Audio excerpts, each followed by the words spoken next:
मस्जिद के लिए बदला लेने की खाई थी कसम। सामने आया हमास का वो कमांडर जिसने दिया था कत्लेआम का ऑर्डर। इजराइल हमले का मास्टरमाइंड, शरणार्थी कैंप में हुआ था जन्म। 17 साल की जिद में बना हमास का मिलिट्री लीडर। सीने में धधक रही थी अलक्सा के अपमान की आग। रॉकेट जुटाए, मशीन गन खरीदी, 2 साल में पूरा किया मिशन। इजराइल के 4 इलाकों को बना दिया बारूद का ढेर। दुनिया के लिए खूंखार आतंकी, फिलिस्तीनियों के लिए बहादुर शेर। बचपन से देखी जंग, इस्लामिक यूनिवर्सिटी से पढ़ाई, 38 साल से कोई तस्वीर सामने नहीं आई।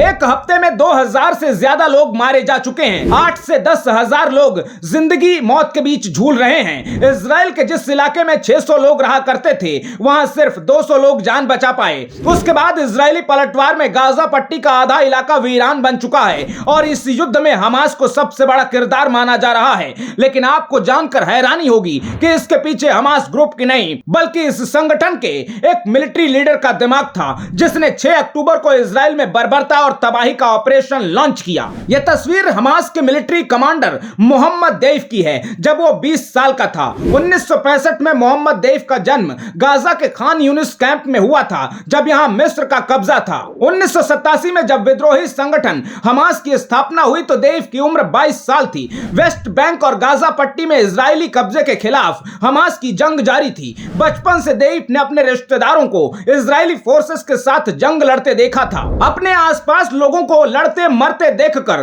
देफ कुछ बड़ा करना चाहता था। देफ का मानना था कि छोटी झड़प और लड़ाइयों से फिलिस्तीनियों को उनके अधिकार कभी नहीं मिल सकते। इसलिए जब भी मौका मिला तो देफ ने इजराइल में बड़े धमाके करवाए। 1996 के सीरियल धमाकों में कई इजरायली नागरिक मारे गए, जिसका आरोप भी मोहम्मद देफ पर लगा। 30 साल की उम्र तक देफ इजराइल की हिट लिस्ट में शामिल हो गया। इस पहचान के साथ देफ ने हमास के नेतृत्व में भी अपनी पकड़ मजबूत की। 2002 में 37 साल का मोहम्मद देफ हमास का मिलिट्री कमांडर बन गया। देफ अपनी आक्रामक रणनीति के साथ सुरंग में रहकर हमलों को अंजाम देता है। 2014 में इजराइल और हमास के बीच जबरदस्त संघर्ष हुआ, जिसे देफ लीड कर रहा था। 2014 अटैक के बाद इजरायली सेना ने घर पर हमला कर देफ को मारने की कोशिश की। हमले में देफ की पत्नी, 7 महीने का बेटा और एक 3 साल की बेटी मारी गई। 2021 में मोसाद ने 7 बार देफ को खत्म करने की कोशिश की, लेकिन कामयाब नहीं हो सकी। देफ हमास का इकलौता कमांडर है जो इतने लंबे वक्त से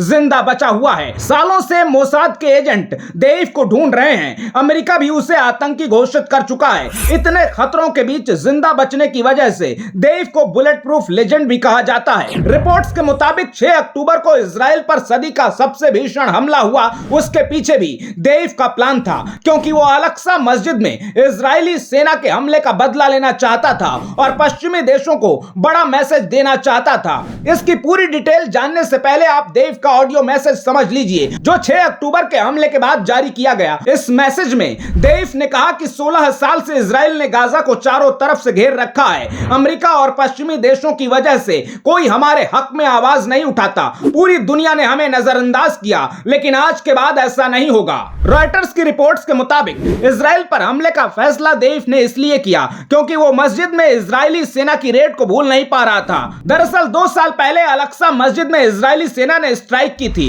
इजरायली फोर्सेस ने मस्जिद में अचानक कई ग्रेनेड अटैक किए थे। नमाजियों पर हमले देखकर देफ ने बदले का प्लान उसी वक्त बना लिया था। इसी हमले के बाद हमास का मिलिट्री कमांडर देफ इजराइल से बदले के मिशन पर जुट गया। इस बीच हमास का नेतृत्व अपने बयानों से यह दिखाता रहा कि अब जंग नहीं चाहता और अपनी ट्रेनिंग और हथियारों की तैयारी के बारे में किसी को भनक नहीं लगने दी। इसे इतना सीक्रेट रखा गया कि हमास के सलाहकार ईरान को भी पूरी जानकारी नहीं दी गई। ईरान को सिर्फ इतना पता था कि कुछ बड़ा होने वाला है। इस अटैक की पूरी प्लानिंग अकेले देफ ने की और इसे अंजाम तक पहुंचाया। कुछ एक्सपर्ट्स के मुताबिक त्योहार के दिन इजराइल पर हमले की एक वजह यह भी हो सकती है कि देफ दुनिया को बताना चाहता था कि यह नमाजियों पर हमले का बदला है। इजराइल पर हमला सफल होने के बाद गाजा पट्टी में हमास हेडक्वार्टर पर नमाज पढ़ी गई। हमास की इस मिलिट्री कमांडर की कहानी पर आप क्या कहेंगे? कमेंट बॉक्स में अपनी राय जरूर बताइएगा। चैनल को फॉलो करना बिल्कुल ना भूलिएगा। आते रहिए। जय हिंद।